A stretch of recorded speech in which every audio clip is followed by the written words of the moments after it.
બજાણા ગામના ખેડૂતો દ્વારા રેલવે વિભાગ દ્વારા ખેતરમાં જવાના રસ્તા બંધ કરવા બાબત કલેક્ટર કચેરી ખાતે રજૂઆત કરવામાં આવી। Story report by Minhaj Malik, Surendranagar.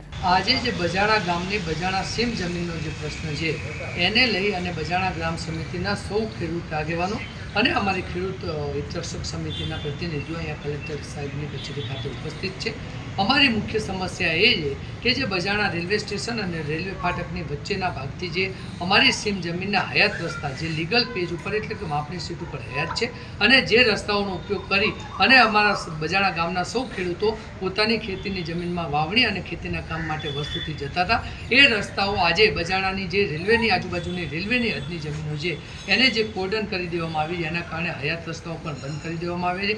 Railway પોતાની હદમાં રહેલી પોતાની જમીનને કોર્ડન કરે અથવા તો સુરક્ષિત કરે એની સામે અમને ખેડૂતોને કોઈ પણ વાધા હરકત સરખું ના હોય, પરંતુ જે અમારા હયાત રસ્તા છે જે માપણી સીટ પર ઉપસ્થિત છે એ બંને રસ્તાઓ એમને લીગલ રીતે ખુલ્લા રાખવા જોઈતા હતા, પરંતુ જ્યારે રેલવે દ્વારા આ કામગીરી શરૂ કરવામાં આવી હતી ત્યારે ખેડૂત પ્રતિનિધિઓ એમને અવારનવાર રજૂઆત કરી હતી, પરંતુ રેલવેના જે વર્ક્સ મેનેજરે આ રજૂઆતને ધ્યાને લીધી નહીં। ત્યારબાદ બજાણા ગામના અમારા ખેડૂત પ્રતિનિધિના એક જાગૃત આગેવાને સૌ ખેડૂતોને સાથે રાખી અને 26/4/2025ના રોજ માન્ય મામલતદાર શ્રી દસાડાને આ બાબતે લેખિત અરજી કરેલી અને એની નકલ રવાના જાણ સારું ડેપ્યુટી કલેક્ટર પ્રાંત અધિકારી શ્રી પાટલી, માન્ય કલેક્ટર સાહેબ અને રેલવેના તમામ લગત અધિકારીઓને RPADથી આ વિગતની જાણકારી મોકલેલી, પરંતુ આજ દિન સુધી એ બાબતનો પ્રશ્નને ધ્યાને લીધા વગર સંપૂર્ણ કામગીરી પૂર્ણ કરી દેવામાં આવી છે અને બંને રસ્તા આજની તારીખમાં બંધ કરી દેવામાં આવ્યા। ગયા ગુરુવારના રોજ બજાણા રામજી મંદિરે સૌ ખેડૂત પ્રતિનિધિઓની હાજરીમાં એક ગ્રામ સમિતિની મિટિંગ કરવામાં આવી હતી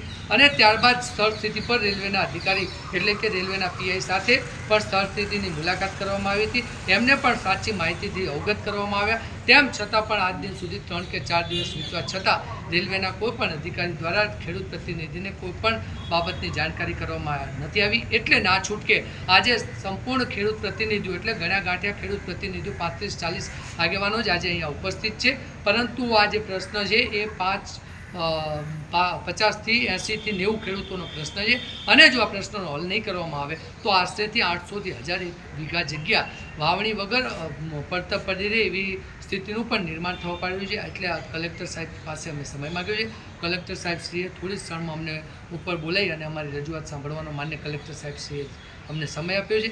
અમે સૌ ખેડૂત પ્રતિનિધિઓ કલેક્ટર સાહેબશ્રી સુધી અમારી જે માગણી છે એને લેખિત સ્વરૂપે કલેક્ટર સાહેબ સુધી રજૂ કરીશું અને અમને સંપૂર્ણ આશા છે કે માન્ય કલેક્ટર સાહેબશ્રી ખેડૂતોનો અવાજ સાંભળશે અને આ પ્રશ્નનો ત્વરિત એક્શનથી નિરાકરણ આવશે। આર્ય કન્યા ગુરુકુળ પોરબંદર 90 એકરમાં ફેલાયેલો વિશાળ ધોરણ 5 થી લઈને 12 સુધીનું ઉચ્ચ ગુણવત્તાયુક્ત શિક્ષણ પ્રદાન કરતું ગુરુકુળ સ્થાનિકની કન્યાઓ માટે KG થી લઈને ધોરણ 12 સુધીના શિક્ષણની સુવિધા, અહીં ગુજરાતી અને અંગ્રેજી માધ્યમો પણ ઉપલબ્ધ છે। ગુરુકુળમાં કોમર્સ અને આર્ટ્સના વિષયોમાં ગ્રેજ્યુએશન સુધીના અભ્યાસક્રમની વ્યવસ્થા પણ છે। અભ્યાસની સાથે સાથે વ્યવસાયિક અભ્યાસક્રમો પણ વિદ્યાર્થીઓને પૂરા પડાઈ રહ્યા છે। અભ્યાસની સાથે દરેક પ્રકારના ખેલમાં વિદ્યાર્થીઓને કોચિંગ પૂરું પાડવામાં આવી રહ્યું છે। અહીં વિદ્યાર્થીઓને અભ્યાસની સાથે વેદ ધર્મગ્રંથના અભ્યાસ પણ અપાઈ રહ્યા છે, જેથી આપણી સંસ્કૃતિ ઉજાગર થઈ શકે।